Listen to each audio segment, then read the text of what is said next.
90% लोग जेमस्टोन्स तो खरीद लेते हैं, लेकिन उनको उसकी प्रॉपर केयर करनी आती नहीं है। जेमस्टोन्स की कौन सी केयर होती है, मैं इस वीडियो में वो सब कुछ बताने वाला हूँ। तो क्या होता है, अगर आप अपने जेमस्टोन्स की प्रॉपर केयर नहीं करोगे ना, तो आप ये देखोगे 2 से 3 साल के बाद कि आपका जो जेमस्टोन है उसका कलर थोड़ा फेड होने लगा है या उसके अंदर क्रैक्स डेवलप होने शुरू हो गए हैं, जिससे कि उसकी एनर्जी इम्बैलेंस हो सकती है।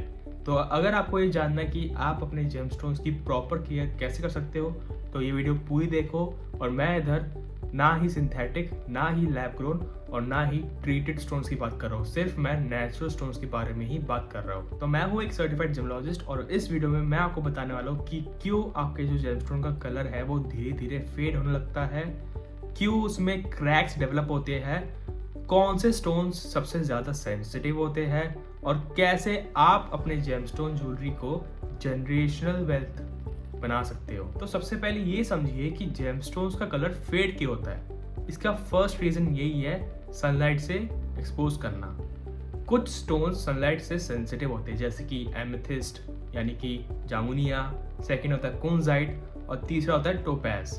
अगर आप इन्हें रोज डायरेक्ट सनलाइट में पहनते हो या विंडो के पास रखते हो, तो धीरे धीरे करके इनका कलर फेड होने लगता है, स्पेशली कुनजाइट का, क्योंकि ये सनलाइट से बहुत ही ज़्यादा सेंसिटिव होते हैं। ऐसा इसलिए होता है क्योंकि सनलाइट में यूवी रेज होती है और यूवी रेज के एक्सपोजर से ऐसे जेमस्टोन्स फेड होने लग जाते हैं। और दूसरा मेन रीजन है हीट से डैमेज। मेनली क्या होता है, हमारी वुमेन्स जब किचन में कुकिंग कर रही होती है तो जो गैस से हीट निकलती है ना, उससे क्या होता है, जो इंटरनल स्ट्रक्चर होते हैं जेमस्टोन्स के वो डैमेज हो सकते हैं। आप ब्लो ड्राई भी कर रहे हो या कोई स्टीम ले रहे हो, तब भी उसके इंटरनल स्ट्रक्चर डैमेज हो सकते हैं और अंदर क्रैक्स डेवलप हो सकते हैं, स्पेशली एमरल्ड और टेंजेनाइट में। एमरल्ड में ऑयल ट्रीटमेंट किया जाता है, जिससे कि उसके अंदर का ऑयल अगर हीट से एक्सपोज हो गया तो ड्राई अप होने लगता है, तो इसलिए उसके अंदर कलर फेड हो जाता है या क्रैक्स डेवलप होने लगता है। और तीसरा मेन रीजन ये भी है, केमिकल्स से एक्सपोजर, जैसे कि परफ्यूम हो गया, आपके हेयर स्प्रे हो गए, सैनिटाइजर हो गया, डिटर्जेंट हो गया, ये सब केमिकल्स जेमस्टोन को डैमेज कर सकते हैं, स्पेशली पर्ल और ओपल को। और खासकर पर्ल्स यानी कि मोती और ओपल बहुत जल्दी डैमेज होते हैं केमिकल्स से। तो इससे बचने के लिए आप क्या कर सकते हो, आप जब भी केमिकल्स का यूज कर रहे हो तो वो ज्वेलरी आप उतार दो, तभी यूज करो, नहीं तो आपका जो एक्सपेंसिव स्टोन्स है उस पर डैमेज हो गया तो आपका लॉस ही होना है। अब बात आती है कि जेमस्टोन्स में क्रैक्स कैसे डेवलप होती है। जैसे कि आप ऊपर ग्राउंड में देखते हो ना, ऊपर ऐसा लगेगा कि किसने ऐसे चाकू से मारे हुए हो, यानी कि लाइंस पड़ी होती है या अंदर क्रैक्स डेवलप होने लगते हैं। आपको लगता है कि अंदर से जेमस्टोन टूट रहा है। तो ये ऐसा क्यों होता है? लोग इसमें कंफ्यूज रहते हैं कि हार्डनेस और टफनेस में। वो सोचते हैं कि जेमस्टोन हमने लिया है तो ये हार्ड ही होगा, इसमें कैसे क्रैक्स आ जाएंगे। तो क्या होता है, एक एग्जांपल लेते हैं। अगर आप डायमंड की बात करो, डायमंड भी वर्ल्ड का हार्डेस्ट स्टोन है, लेकिन अगर एक कोने पे उस पर कुछ मार दिया तो वो भी टूट सकता है, सिर्फ एक प्रेशर की बात होती है। और दूसरी बात यह है कि कुछ जेमस्टोन्स में नेचुरल इंक्लूजन्स होती है, यानी कि आप बहुत सारे जेमस्टोन्स में देखो कि आपको जैसे फिंगरप्रिंट दिख रहा होगा या कुछ ऐसी लाइन सी जा रही होगी अंदर, तो इसको हम इंक्लूजन्स कहते हैं, जो बताता है कि आपका स्टोन नेचुरल है। लेकिन यहाँ पे क्या बताती है कि लोग सोचते हैं कि इसमें ये लाइंस लग रही है तो ये क्रैक हो गया होगा। ऐसी बात नहीं होती। आप अगर एमरल्ड की बात लेके चलो तो उसमें जार्डन इंक्लूजन होती है, जैसे आपको लगेगा कि गार्डन टाइप का छोटा सा। और अगर आप एक्सीडेंटली नॉक कर देते हो, यानी कि कोई शार्प सरफेस है उस पर गलती से लग गया आपका हाथ, तो वो जो इंक्लूजन है वो ग्रो भी कर सकती है और क्रैक के फॉर्म में बन सकती है। और तीसरी बात है टेम्परेचर शॉक, यानी कि गर्म से ठंडे में ले जाना।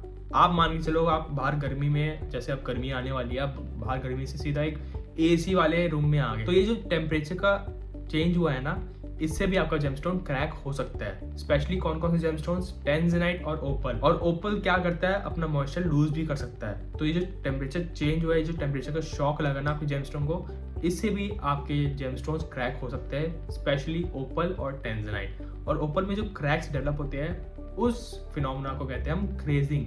तो अगर आपको उससे बचाना है तो आप बेबी ऑयल यानी कि जॉनसन्स बेबी ऑयल यूज कर सकते हो किसी भी जेमस्टोन्स पे। उससे क्या होगा, आपकी जो शाइन रहेगी जेमस्टोन्स में वो बरकरार रहेगी और उसका लाइफ टाइम भी इंक्रीज हो सकता है। और सबसे बड़ी गलती ये होती है लोगों से जिन्होंने सारे जेमस्टोन्स पे रखे हो, चाहे वो पुखराज हो, नीलम हो, डायमंड हो, वो क्या करते हैं, रात को सोते वक्त सारी रिंग्स उतार देते हैं और या तो एक बॉक्स में रख देते हैं साथ में, या एक सर्फेस पे रख देते हैं। तो उससे क्या होता है, डायमंड में तो कोई इफेक्ट पड़ता नहीं स्क्रैचेस का। तो जो बाकी जेमस्टोन्स होते हैं वो जो सरफेस पे रखे जाते हैं उससे क्या हो सकता है कि आपके जेमस्टोन्स में स्क्रैच पड़ सकते हैं, क्योंकि कुछ पता नहीं होता कि आपका सरफेस कैसा है कैसा नहीं है। रफ है तो वो आपके जेमस्टोन को डैमेज करता ही है। तो मेन सलाह यही रहेगी कि आप एक सॉफ्ट पाउच बनाइए, उसमें अपनी रिंग्स उतारिए और आराम से रखिए, क्योंकि आप जो जेमस्टोन्स है वो एक्सपेंसिव है। एट द एंड आपको इन सब चीज़ों के बारे में पता चल गया कि जेमस्टोन्स का कलर फेड कैसे होता है, क्रैक्स कैसे डेवलप होते हैं। अब मेन बता दी कि आपको जेमस्टोन को केयर कैसे करनी है।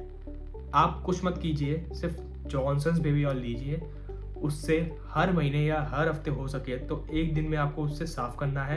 देन सॉफ्ट कपड़े से उसको पोंछ लेना अपने जेमस्टोन को, और कुछ नहीं करना है। ये नहीं करना कि गर्म पानी में रखना है, डिटर्जेंट से साफ करना है, ये कुछ नहीं करना आपको।